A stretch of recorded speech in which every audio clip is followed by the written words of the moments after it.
You're doing all of this to sit on somebody's happiness. Why you do that? Why? Hello, hi, Miniano. If you're new here, hi. If you're not, welcome back to my channel. My name is Naa Momo, and this is the fourth? I can't even keep track at this point because I keep disappearing. But this is another installment of Books in a Beat.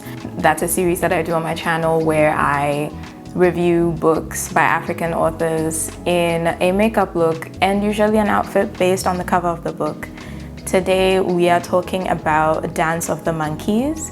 It was written by Ciku Kimeria. She's a Kenyan author. She also wrote Of Goats and Poisoned Oranges, which I think is a really great title. This story follows Wanjiru, a famed detective in Nairobi, as she helps out her longtime friend Mwende as they try to figure out who's trying to harm Mwende in the days leading up to her wedding.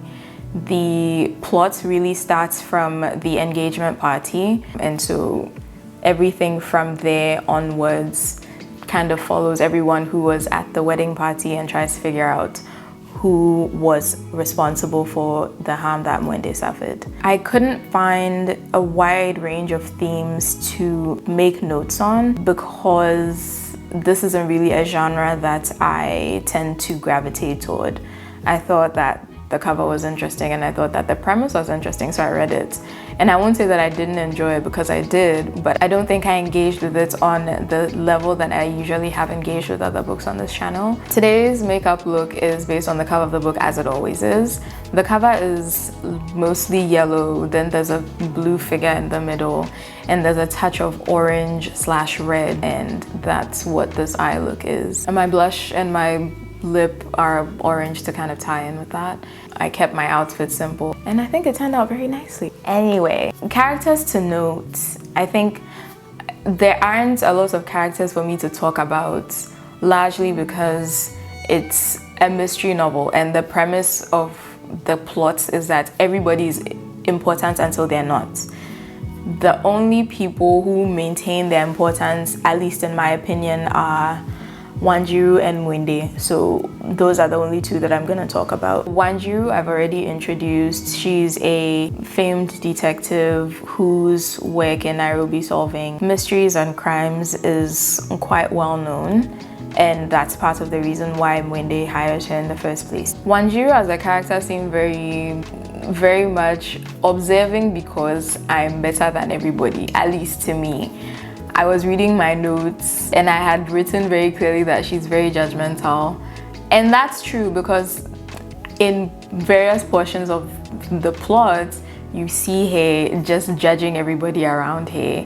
And I thought that was funny. In the middle and towards the end of the book, we get to see Wanjiru on a more personal level, how she interacts with or doesn't interact with her own family and the traumatic events that led to that state of affairs for them. I wasn't quite sure how it fits into the plot as I was reading it, but in retrospect, it kind of seems like a humanizing factor to her. Like, yes, she's very smart, very analytical, very logical, but behind all of this, there's still family drama, and you might compartmentalize it, but it's still there and you still need to deal with it. The other character that I'm going to talk about, as mentioned, is Mwende. Mwende is our bride-to-be.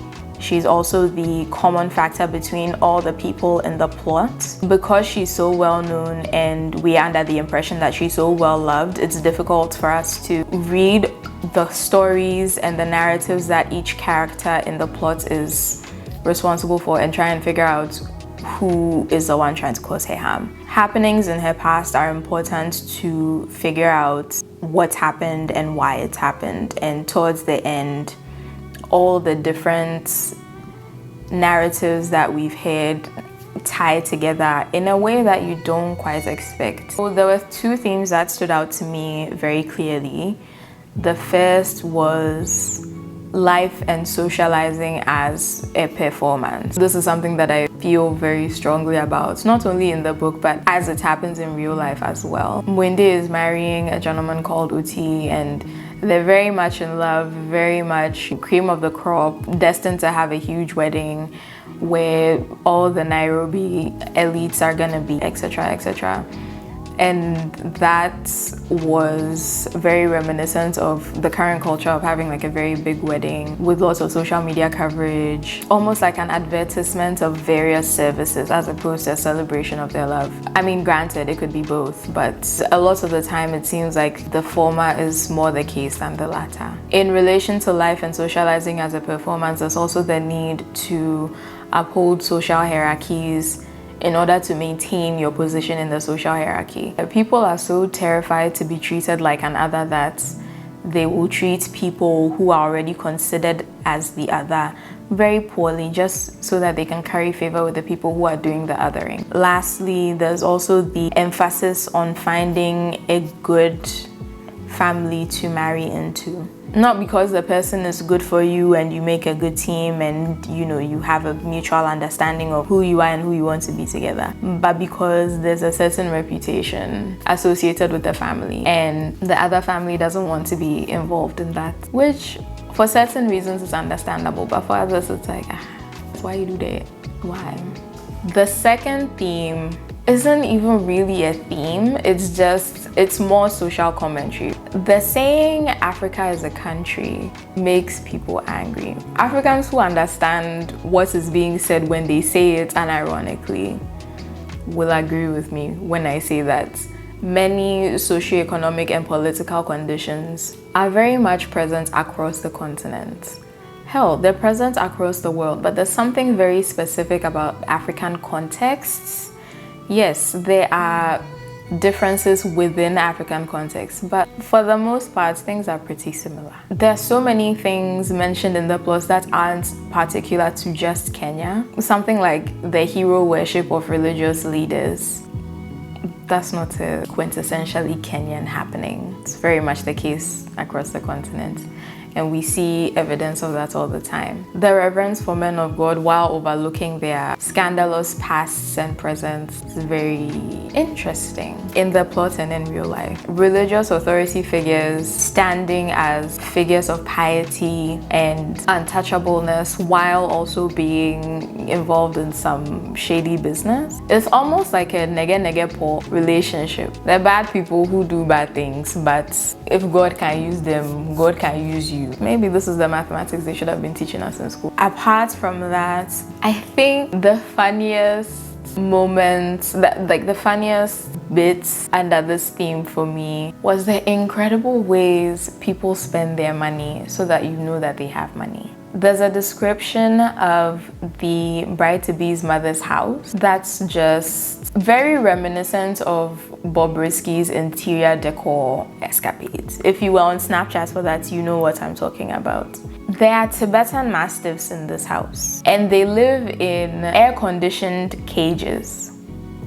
The excesses of wealth as shown in a very interesting way, at least I think. That was just a funny callback to all those personalities on Instagram whom we follow and keep up with and laugh at, because that's all I wrote down for this story, apart from everything that I've already talked about. I quite appreciated the way native words, like native language words, were not anglified.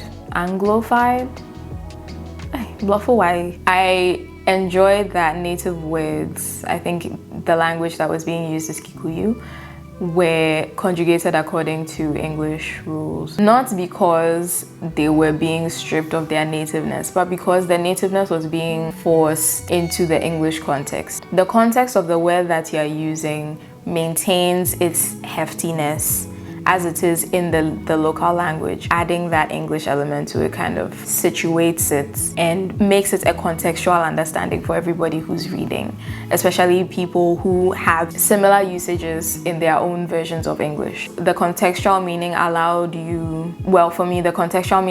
me to sub in a word from my own local language and really get that effect. So being able to sub out that heaviness of the phrase and sub in your own local language and the way you would phrase that in your own local language, that was really cool to me.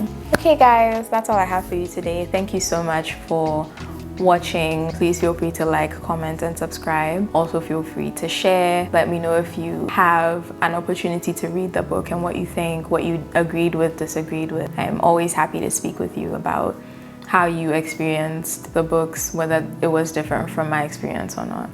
Thank you so much for coming back. Thank you for watching, and I'll see you in the next one. Bye.